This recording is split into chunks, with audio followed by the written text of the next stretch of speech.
is one that has to be addressed, and I would argue it has to be addressed in the following way. As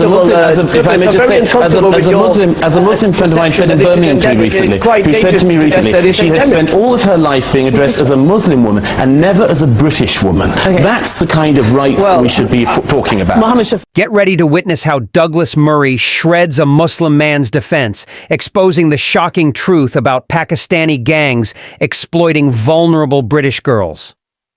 While the media tries to bury this dark side of multiculturalism, the reality is impossible to ignore. You have to hear this. Mohammed Shafiq, you're someone who's actually taken quite a lot of risks in the past speaking up about this issue. Presumably you welcome Jack Straw's comments. Well, I think it's important to say tonight that we pay tribute to the bravery of the women and the teenagers who give evidence, so that the perpetrators, the evil criminal men, are put behind for a very long time. And I think that's very important. But the central issue is this, that it's a sad reality that there are young Pakistani men, 53 in total of which we know, who've been convicted, who've been going around this country, who've been grooming white teenagers under the age of 16 in a horrific way. And I think it is time for the communities of the United Kingdom to stand up against this. This is not a race issue. It's got nothing to do with Islam. It's got nothing to do with the Muslim community. All it is that people who are born into Muslim households, who are involved in drugs, who are involved in crime, are carrying out these activities. Mohammed Shafiq makes a crucial and thoughtful distinction in this conversation, addressing the issue head-on while carefully avoiding the trap of racial or religious generalizations. He recognizes the gravity of the crimes, but focuses on the bravery and resilience of the victims, ensuring that the conversation remains centered on the real issue: criminal behavior, rather than unfairly targeting an entire community based on the actions of a few. Shafiq underscores that these horrific acts are committed by individuals with criminal tendencies and are not a reflection of their faith, ethnicity, or cultural background. By doing so, Shafiq pushes back against dangerous narratives that attempt to stigmatize entire communities based on the actions of a small, deviant minority. His approach is both thoughtful and constructive, as he emphasizes the need for collective action from all sectors of society to unite against this criminality without letting the debate devolve into divisive accusations. When Jack Straw says that there is a sort of pervasive view among many Pakistani Muslim men that young English girls are easy meat and it's an outlet for their testosterone, you think that that's going too far?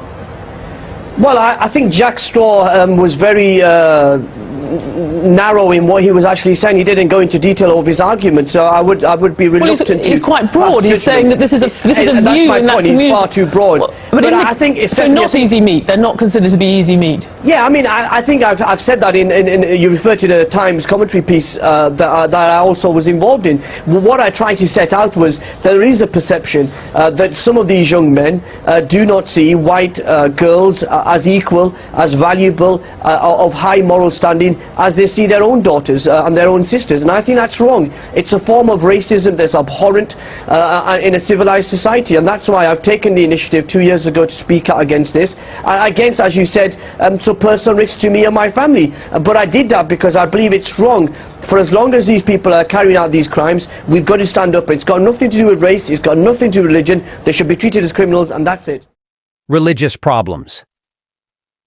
He recognizes the importance of tackling the dehumanizing attitudes that lead certain criminal gangs to view white girls as less valuable or deserving of respect compared to their own daughters and sisters.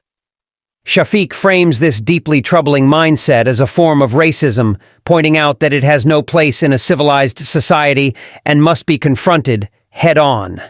By highlighting the difference between the actions of a criminal few and the values of the broader Pakistani or Muslim community, Shafiq ensures that the conversation remains focused on the actual problem, criminality, not culture or faith. Shafiq's commitment to speak out on such a sensitive and controversial topic, even at personal risk, underscores his integrity and dedication to justice. His willingness to challenge both harmful stereotypes and criminal behaviors reflects a nuanced and thoughtful approach to addressing these complex issues. Rather than allowing the debate to devolve into a blame game based on race or religion, Shafiq emphasizes the importance of treating these offenders as criminals, regardless of their background. Well, Douglas Murray, you've suggested that there was a conspiracy of silence around this issue. You've got Mohammed Shafiq saying that it's abhorrent. You've got Jack Straw speaking up about it. I guess not silent anymore. Well, I very much hope not, and let's hope that it isn't from tonight onwards. But the fact is, in the past, it very much has been. In 2004, Channel 4 were due to do a documentary, to broadcast a documentary called On the Edge of the City. That also exposed this very story we're talking about tonight.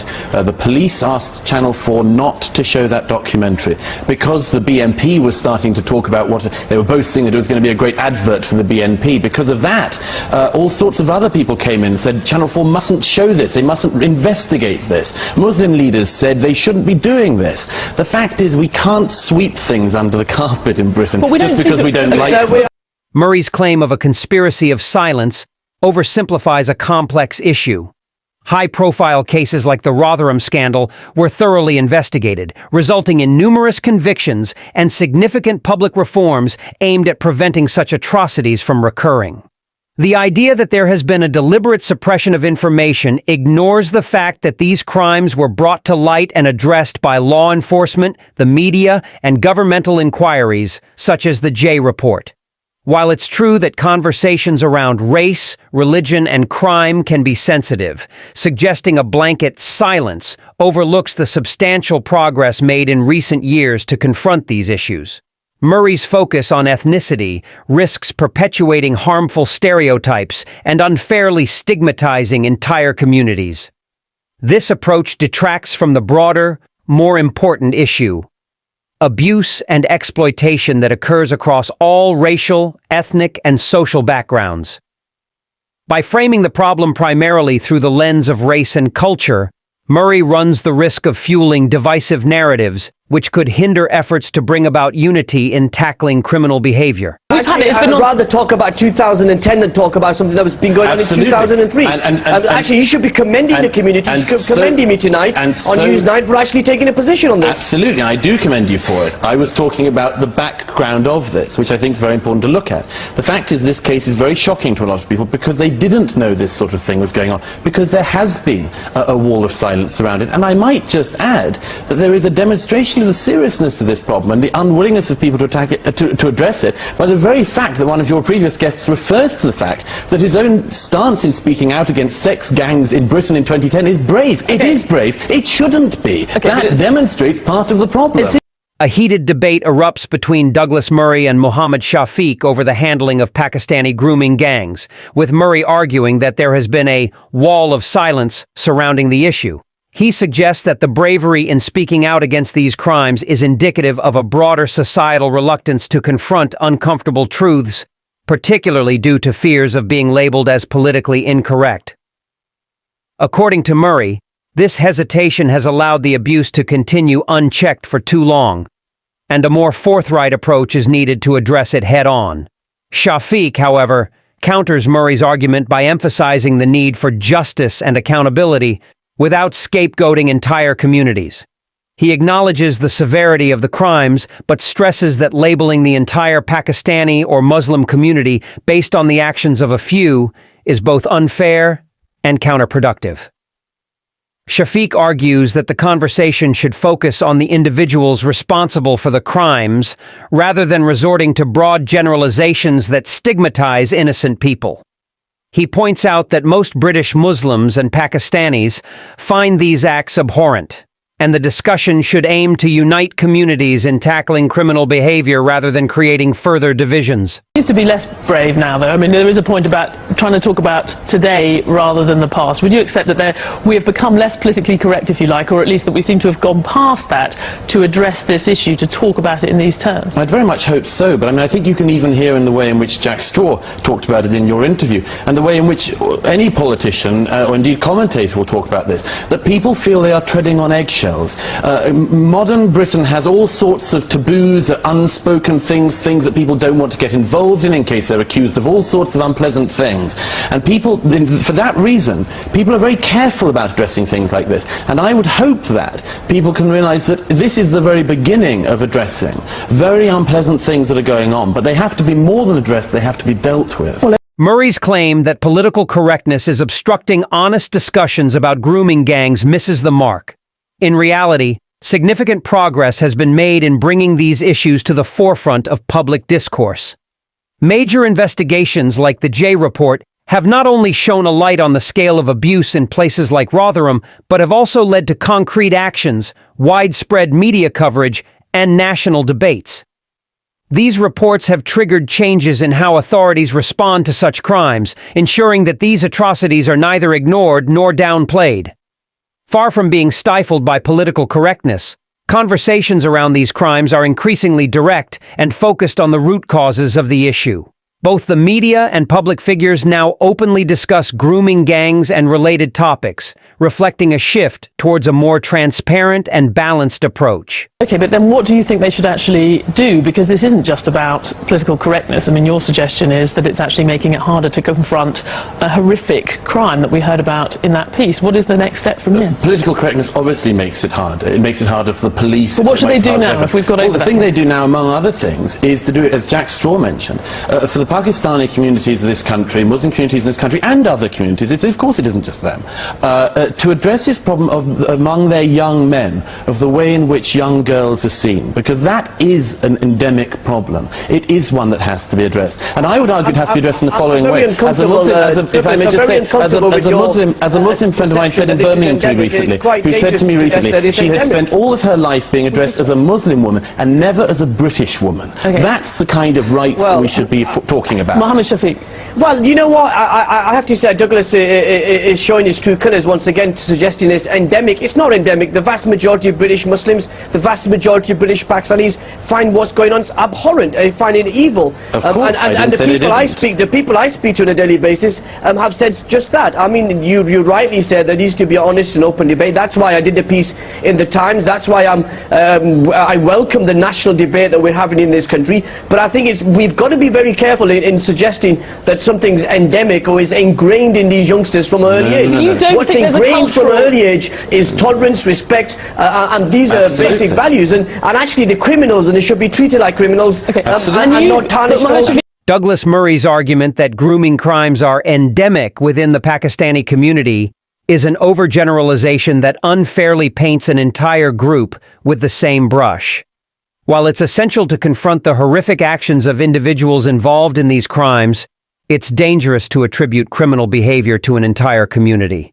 The majority of British Pakistanis and Muslims are law-abiding citizens who find such acts deeply abhorrent, as Muhammad Shafiq rightly points out. The focus should remain on holding the perpetrators accountable as criminals without reinforcing harmful stereotypes. Rather than stigmatizing an entire group, we need solutions that address the root causes of crime, such as fostering stronger community relations, enhancing education, and supporting law enforcement in tackling these issues directly. A narrow focus on race or culture only divides society, detracting from the larger goal of justice and equality. You don't think, Mohammed Shafiq, that there is a cultural issue to be confronted where there's a double standard in the way that men in the Pakistani community, many men, think about white girls relative to other Pakistani girls or girls of Pakistani origin?